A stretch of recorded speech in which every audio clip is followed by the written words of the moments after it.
Hello and welcome to creators network India presents creators की पाठशाला। और इस नए साल की शुरुआत करेंगे कुछ बहुत ही इंटरेस्टिंग चीज़ों के साथ जो 2022 में आपको बहुत हेल्प करने वाली हैं। आज की क्लास में हम जानेंगे इंस्टाग्राम के कुछ आने वाले अपडेट्स के बारे में, कुछ कॉमन मिथ्स को भी ब्रेक करेंगे और साथ ही साथ आज करेंगे एक प्रैक्टिकल क्लास जहां हम सीखेंगे कि कैसे आप अपना एक लैंडिंग पेज बना सकते हैं, वो भी बिना कोई खर्चा किए। और उसके बाद हम बात करेंगे एक बहुत ही इंटरेस्टिंग इन्फ्लुएंसर मार्केटिंग कैंपेन के बारे में। तो class, let's begin with our first subject for the day, updates.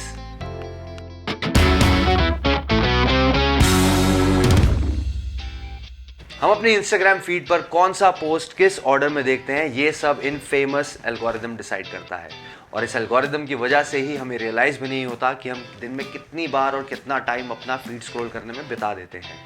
हमारी इंस्टाग्राम की फीड हमें वही पोस्ट दिखाती है जो हमारी एक्टिविटीज और इंटरेस्ट को मैच करती है, जैसे कि उन पोस्ट जैसे सिमिलर अकाउंट्स की पोस्ट जिसके साथ हम ज़्यादा एंगेज करते हैं या जिन अकाउंट्स को हम बहुत ज़्यादा विजिट करते हैं। रिसेंटली इंस्टाग्राम हैज़ अनाउंस्ड कि कुछ नए टाइप्स ऑफ फीड की टेस्टिंग चल रही है। इंस्टाग्राम इस एल्गोरिदम वाली फीड को होम के नाम से कैटेगराइज करना चाहता है और साथ साथ दो और फीड्स, फॉलोइंग और फेवरेट्स, इन दोनों को इंट्रोड्यूस करने की भी टेस्टिंग चल रही है। फॉलोइंग में उन अकाउंट्स की पोस्ट को जिन्हें हम फॉलो करते हैं इन अ क्रोनोलॉजिकल ऑर्डर दिखाएगा, यानी टाइम के हिसाब से पोस्ट दिखाएगा।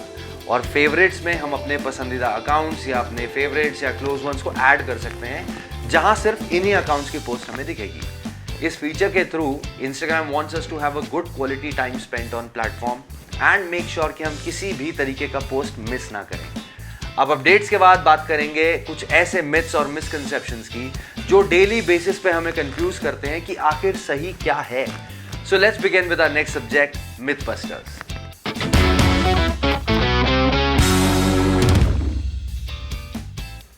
फॉलोअर्स जिनके लिए सारा काम किया जा रहा है, जब वो फॉलोअर्स ही कम होने लगते हैं तो हम थोड़ा स्ट्रेस में आ जाते हैं और स्ट्रेस में हम सेल्फ डाउट की स्टेट में चले जाते हैं। हमें लगता है कि शायद हम ही कुछ गलत कर रहे होंगे and that's why people are unfollowing me. Actually कुछ फॉलोअर्स का आना और कुछ लोगों को आपको अनफॉलो करना, ये एक ऑनगोइंग प्रोसेस है। हर हफ्ते कुछ फॉलोअर्स ऐड होंगे और कुछ लोग अनफॉलो करेंगे, लेकिन इसका मतलब ये नहीं कि आपके कंटेंट में कुछ खराबी है। Content creation is a journey and not a destination. तो फॉलोअर्स कम होने के और क्या रीजन हो सकते हैं? पहला, maybe you are not engaging with them enough, so keep your engagement as high as possible. Next, शायद आप बहुत ज़्यादा पोस्ट कर रहे हो। ज़्यादा पोस्ट करना अच्छा है, लेकिन इतना भी नहीं कि आपके फॉलोअर्स स्पैम हो जाएं। This can be another reason why they may simply unfollow you. Next reason why your followers may be unfollowing you can be low quality of pictures and videos. Always try to export the highest quality of videos and pictures because nobody wants to see pixelated videos. एक और बहुत ही common reason हो सकता है कि आपके followers अपनी list clear कर रहे हो। उन्हें शायद अब लगता है कि they don't need to follow you anymore. या ये भी हो सकता है कि आपके फॉलोअर्स सिर्फ आपसे एक फॉलो बैक चाहते थे और अब उनका काम हो गया है तो they are simply cleaning up their list again. कुछ फेक या स्पैम अकाउंट्स भी होते हैं जो आपके फॉलोअर लिस्ट में ऐड हो जाते हैं, जो अब शायद डिलीट हो गए होंगे and that is what is resulting in decrease followers. एक और कॉमन मिथ है कि अगर हमें अपने सोशल मीडिया पर फेमस होना है तो हमें प्रोफेशनल फोटोग्राफी आनी चाहिए या हमें किसी प्रोफेशनल के साथ कोलैबोरेट करना पड़ेगा। While collaborations are good for your account, but they definitely aren't a mandate.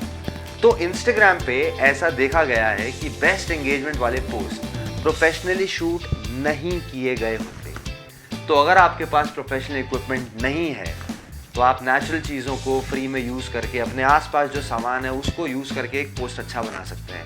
For example, अगर आपको एक वेल लिट फोटो खींचनी है और आपके पास लाइट्स नहीं है या लाइट्स को यूज़ करने की नॉलेज नहीं है, तो अपने घर में ही कोई एक ऐसी जगह ढूंढ लीजिए जहां एम्पल सनलाइट आती हो।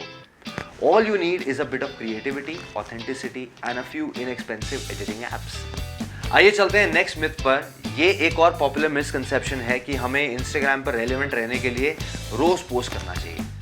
क्या आप भी ऐसा सोचते हैं कि इंस्टाग्राम पर रोज पोस्ट करना पड़ेगा?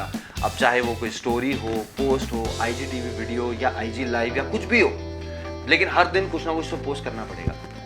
लेकिन ऐसा नहीं है। अपने इंस्टाग्राम अकाउंट को ऑर्गेनिकली ग्रो करने के लिए आपको कंसिस्टेंसी चाहिए। ये हफ्ते में 3 बार भी हो सकता है, या दिन में 1 बार भी हो सकता है, या दिन में 4 बार भी हो सकता है। अपनी कंटेंट फ्रीक्वेंसी अपने वर्कलोड के हिसाब से डिसाइड करें and then stick to it. So the quantity of post doesn't really matter but the quality of post does. तो ये थे आज के मिथ बस्टर्स. अगर आपको कोई स्पेसिफिक डाउट्स हैं तो कमेंट सेक्शन पे जाओ और लिख दो अपने सवाल. We will pick them up in the next class. अब बारी है प्रैक्टिकल क्लास की. आज हम आपको बताएंगे कि कैसे आप अपना एक लैंडिंग पेज बना सकते हैं, वो भी सिर्फ 5 मिनट में. मैं आपको वेबसाइट या लैंडिंग पेज की इंपॉर्टेंस पहले भी बता चुका हूँ. And today we will learn how to make one for yourself. Wix एक बहुत इजी वेबसाइट बिल्डर है जो आपको वेबसाइट इजीली बनाने देता है बहुत आराम से. और आज हम विक्स का ही यूज करके एक लैंडिंग पेज बनाएंगे.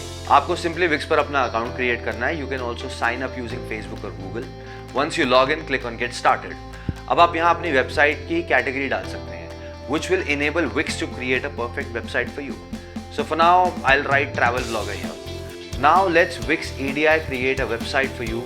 If you want to design it yourself, feel free. लेकिन ये ट्यूटोरियल एकदम बेसिक लेवल को एड्रेस करता है, so we will go with Wix EDI. अब आपको जिन भी सेक्शंस की जरूरत है, you can select them.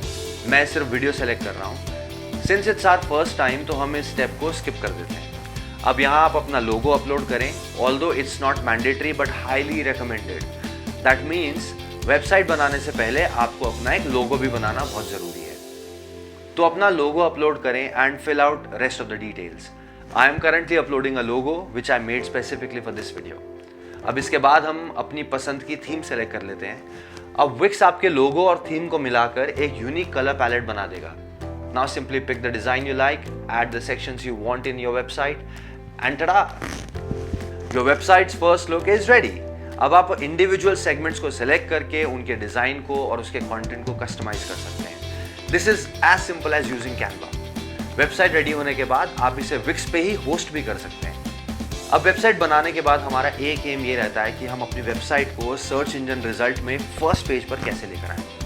Simple words में बोले तो एसईओ यानी सर्च इंजन ऑप्टिमाइजेशन एक ऐसी सेट ऑफ प्रैक्टिसेस है जिन्हें फॉलो करके हम अपनी वेबसाइट को सर्च इंजन रिजल्ट के फर्स्ट पेज पर ला सकते हैं. मोस्टली सभी लोगों को अपनी सर्च क्वेरी के आंसर्स फर्स्ट पेज पे मिल जाते हैं. पहले पेज पर वेबसाइट के ओपन होने के चांसेस हमेशा ज़्यादा होते हैं. कोई भी 7वें, 8वें या 10वें पेज तक पहुंचता ही नहीं है. So we use SEO to rank our websites. अगर आप भी अपनी वेबसाइट को सर्च इंजन रिजल्ट के फर्स्ट पेज पर देखना चाहते हैं तो आपको पता होना चाहिए कीवर्ड्स के बारे में. कीवर्ड्स क्या होते हैं और कैसे काम करते हैं. Anything which is typed into the search bar is a keyword. जैसे ये कोई वर्ड भी हो सकता है, it can be group of words, ये कोई क्वेश्चन हो सकता है या कोई पूरी स्टेटमेंट हो सकती है. ये कीवर्ड एक वर्ड जितना छोटा और 10 वर्ड जितना या एक सेंटेंस जितना बड़ा भी हो सकता है. For example, gardening is a keyword. Easiest ways to do gardening quickly is also a keyword. अगर हम अपने कीवर्ड्स को अपनी वेबसाइट और कंटेंट में यूज करें तो हमारी वेबसाइट भी सर्च इंजन पर बेटर रैंक करेगी. So make a list of keywords जो आपको लगता है कि आपकी वेबसाइट की रैंक को इंप्रूव करेगी और फिर इन्हीं कीवर्ड्स को अपनी वेबसाइट के होम पेज और बाकी पेजेस पर कंटेंट में इनकॉर्पोरेट करें. सिर्फ इतना कर लेने से ही आपकी वेबसाइट की परफॉर्मेंस बहुत ज़्यादा इंप्रूव होगी. तो क्लास, अब इस प्रैक्टिकल क्लास से थोड़ा और आगे चलते हैं और बात करते हैं रियल वर्ल्ड केस स्टडी की.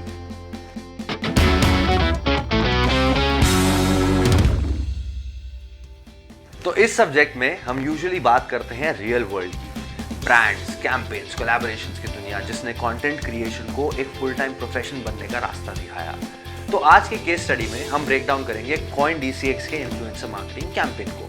CoinDCX ने 2021 में जम के इन्फ्लुएंसर मार्केटिंग पर पैसा लगाया and they collaborated with influencers of every kind and category. जहां एक तरफ Ayushmann Khurrana joint hands with them, वहीं दूसरी तरफ उन्होंने काफ़ी और नामी क्रिएटर्स जैसे Ashish Chanchlani, Ranveer Allahbadia, Divya Agarwal and Be YouNick के साथ भी कोलैबोरेट किया. और उनके लास्ट कैंपेन का कंटेंट अगर हम उसकी बात करें तो idea was actually very good. हर साल न्यू रेजोल्यूशंस, नहीं सेम न्यू ईयर रेजोल्यूशंस बनाना एक बहुत कॉमन सी बात है, जैसे weight loss, travel etcetera. CoinDCX ने क्रिप्टो करेंसी इन्वेस्टमेंट को एक न्यू ईयर रेजोल्यूशन के फॉर्म में दिखाया. उनकी मार्केटिंग स्ट्रैटेजी को जो चीज़ स्पेशल बनाती है वो है collaborations with smaller micro influencers. जहां एक तरफ ये बड़े नाम कैंपेन को बड़ा बनाते हैं, वहीं माइक्रो इन्फ्लुएंसर्स जिनकी फॉलोइंग कम तो होती है लेकिन ऑडियंस बहुत लॉयल होती है. Something like this spreads like a wildfire on Instagram and that's exactly what CoinDCX wanted. और ये हुआ हमारा आज का टाइम खत्म. Show your love to our videos, like, share, subscribe, bell icon सब कर लो. and don't forget to check out our original series Bharat Ek Khoj. I will see you next week with another class of Creators की पाठशाला.